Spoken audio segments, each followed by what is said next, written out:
Kisah sahabat Nabi. Assalamualaikum warahmatullahi wabarakatuh.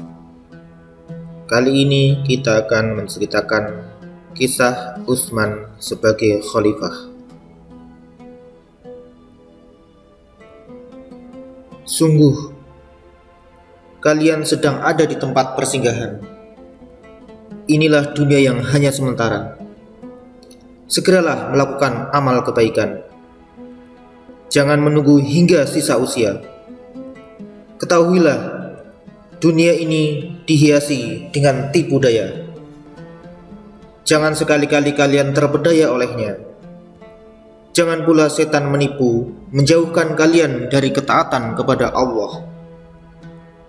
Ambillah pelajaran dari orang-orang terdahulu. Bersungguh-sungguhlah dalam beribadah. Jangan lengah, karena setan tidak pernah lalai terhadap kalian. Campakkanlah dunia seperti Allah telah mencampakkannya. Kejarlah akhirat, karena sesungguhnya Allah telah membuat perumpamaan yang baik untuknya. Pidato itu diucapkan Utsman sesaat setelah pelantikannya sebagai khalifah. Meski syarat dengan isi mengenai kesuhudan dan kehinaan dunia, pidato itu disampaikan dengan berapi-api. Bagaimanapun, itu tetap merupakan seruan untuk berbuat amar ma'ruf nahi mungkar. Tidak lama setelah pelantikannya, Utsman langsung bekerja. Ia memahami keinginan rakyatnya untuk mengubah sistem ekonomi. Rakyatnya ingin menjalani kehidupan yang lebih baik. Maka dari itu, Utsman menambah jumlah bantuan pada rakyatnya. Setiap prajurit juga mendapat tambahan sebesar 100 dirham.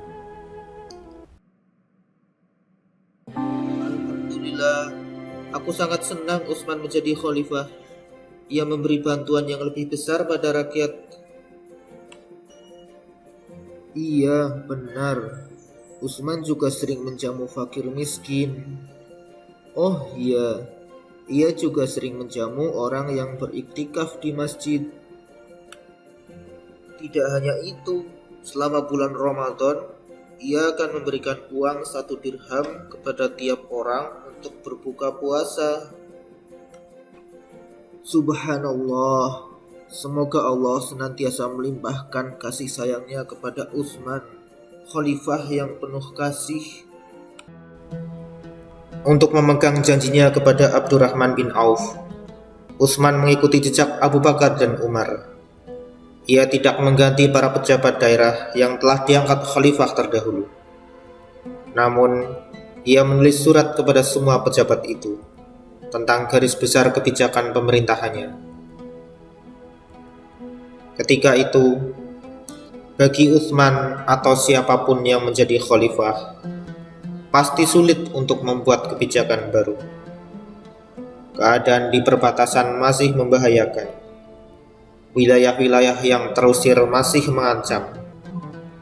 Orang-orang Romawi juga masih berencana membalas. Berbeda juga dengan keadaan yang dihadapi Abu Bakar dan Umar. Utsman menghadapi rakyat yang terlanjur banyak mengecap kesenangan. Pada masa kekhalifahannya juga, rakyat sudah semakin makmur. Pertumbuhan ekonomi meningkat pesat. Wilayah Islam juga semakin luas. Hal itu tentu membuat Utsman lebih berhati-hati dalam mengambil keputusan. Sifat pemalu dan kehati-hatiannya membuat setiap pertimbangan lebih lama diambil. Syahidnya Umar yang mendadak membuat rakyat terkejut. Mereka yang sudah terbiasa dengan Umar pasti akan bergejolak jika langsung mendapat kebijakan baru. Sungguh keadaan yang tidak ringan bagi Utsman, sang khalifah baru. Pekerjaan dan tanggung jawab berat telah diamanahkan kepada Utsman.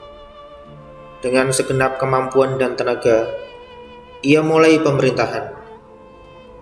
Jiwa, raga, dan harta ia ikhlaskan demi Islam. Mendapat ridho Allah Subhanahu wa Ta'ala dan Rasulullah Shallallahu Alaihi Wasallam adalah harapannya. Jadi, bagaimanakah pemerintahan Islam pada masa Utsman? Saksikan ceritanya pada kisah selanjutnya. Strategi pemerintahan Khalifah Utsman. Demikian kisah Utsman sebagai khalifah kali ini. Semoga kita dapat mengambil pelajarannya untuk senantiasa menyeru kepada kebaikan.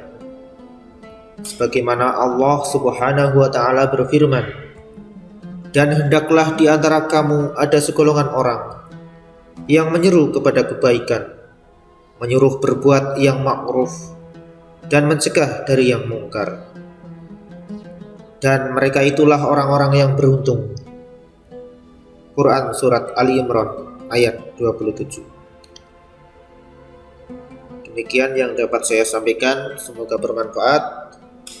Kurang lebihnya mohon maaf. Wassalamualaikum warahmatullahi wabarakatuh.